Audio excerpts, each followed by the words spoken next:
नालायक मुख्यमंत्री ने दिल्ली के अंदर मोदी जी की उस योजना को लागू नहीं होने दिया और उसका अगर दिल्ली के लोगों को लाभ मिलेगा तो 33 लाख हमारे लोग जो उस के अधिकारी हैं उनको मिलना चाहिए, तो वो लाभ नहीं मिल रहा।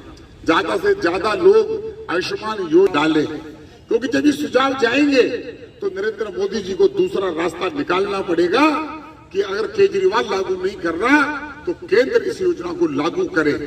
जब जाएगा सुझाव तब उनको लगेगा कि लोगों की आवश्यकता ये है। सड़कों का देश में जाल बिछा दिया है। हमारे प्रधानमंत्री पूर्व भारत रत्न अटल बिहारी वाजपेयी जी का सपना था कि गांव की सड़कें और शहरों की सड़कें जुड़े। उस योजना पर काम करने के लिए नरेंद्र मोदी जी ने, नितिन गडकरी जी ने आज देश का सारा इंफ्रास्ट्रक्चर सड़क बनाने का काम, जब मनमोहन सिंह की सरकार थी तो 12 किलोमीटर सड़क रोज बना करती थी, आज 48 किलोमीटर सड़क रोज बनती है। यह अंतर है यूपीए की सरकार का और मोदी जी की सरकार का। आज बवाना नरेला से बवाना का, तो आज ये सब काम पहले भी हो सकते थे। ये काम पहले इसलिए नहीं हुए क्योंकि उनकी सोच नहीं थी। जब लोगों की सोच खत्म हो जाती है तब नरेंद्र मोदी जी की सोच प्रारंभ होती है। ऐसे दूरदर्शी वाले नेता हैं ये जो संकल्प पत्र हम यहाँ डाल रहे हैं पेटिका के अंदर।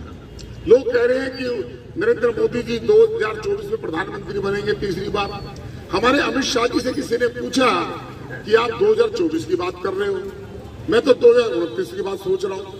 जब प्रधानमंत्री जी से पूछा कि लोकसभा चुनाव के बारे में आपका क्या कहना है, उन्होंने कहा कि मैं तो 2047 को जो विकसित भारत की आजादी के 100 साल होंगे, मैं तो विकसित भारत की कल्पना कर रहा हूँ।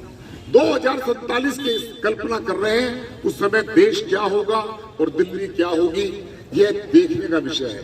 आपके बहुमूल्य सुझाव इस पेटिका में जब जाएंगे और जब हमारा घोषणा पत्र बनेगा दिल्ली का, उस इनको सारे को पढ़कर और अच्छे सुझावों को उसके अंदर जोड़ा जाएगा।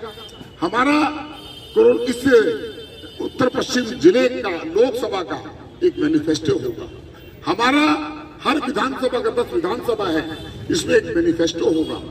मैंने अभी हमारे प्रदेश अध्यक्ष वीरेंद्र सिंह जी ने कहा कि सातों के सातों प्रत्याशी आएंगे और मात्र 3 संकल्प लेंगे। 3 संकल्प। तो मैंने पहला संकल्प लिया कि दिल्ली के अंदर मेट्रो का जाल, जो खुराना जी की देन है, मदन लाल खुराना जी की, आज बहुत जगह मेट्रो की आवश्यकता है। नरेला के लोग मेट्रो के इंतजार में हैं। हमने कहा कि हमारा प्रयास होगा नरेला तक मेट्रो को जोड़ा जाए, नंबर 1।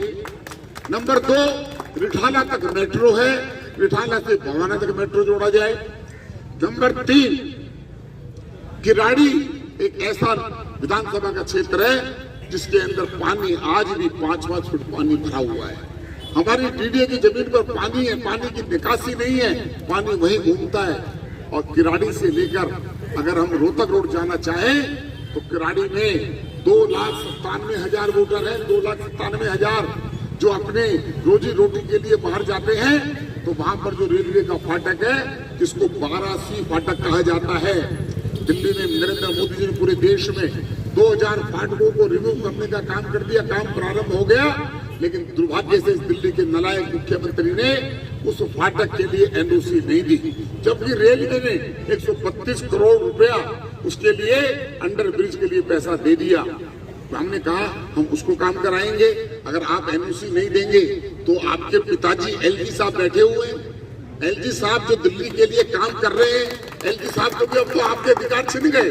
आपको तिहाड़ में आपकी होली खराब नहीं हुई केजरीवाल साहब, आपकी तो पता नहीं कितनी होली दिवाली खराब हो गई। क्योंकि अनुमान लगा लेना चाहिए, पहले वाले जो अंदर बंद हैं सुप्रीम कोर्ट में जाते हैं और सुप्रीम कोर्ट बाहर भगाता है। आपने तो दिल्ली का सत्यानाश कर दिया। ना मोहल्ले की रखी, ना मोहल्ला क्लिनिक की रखी। आज दवाइयों का घोटाला, आज सरकारी अस्पतालों में दवाइयां नहीं है। आज मेरे से कुछ लोग मिलने आए थे, संजय गांधी अस्पताल में 30% डॉक्टरों की कमी है, वहां पर पैरामेडिकल स्टाफ की कमी है, दवाइयां नहीं है। और वो कहते हैं कि मेरे विदेश के लोग आकर मेरे मोहल्ला क्लिनिक की तारीफ करते हैं, मेरे स्कूलों की तारीफ करते हैं। आज टीचरों के लिए इतनी कमी है और टीचर बड़े परेशान हैं। उनको कमी के कारण उनको कितना दबाव रहता है। लगभग 4 लाख बच्चे आपके आने के बाद नगर निगम स्कूलों में जाना बंद हो गए और आप ये कहते हैं कि हमने जो है हमारे बच्चे जो है पब्लिक स्कूलों में चले गए। हर चीज में झूठ बोलने का काम वो करते हैं। दिल्ली में उन्होंने कोई विकास नहीं किया। मैं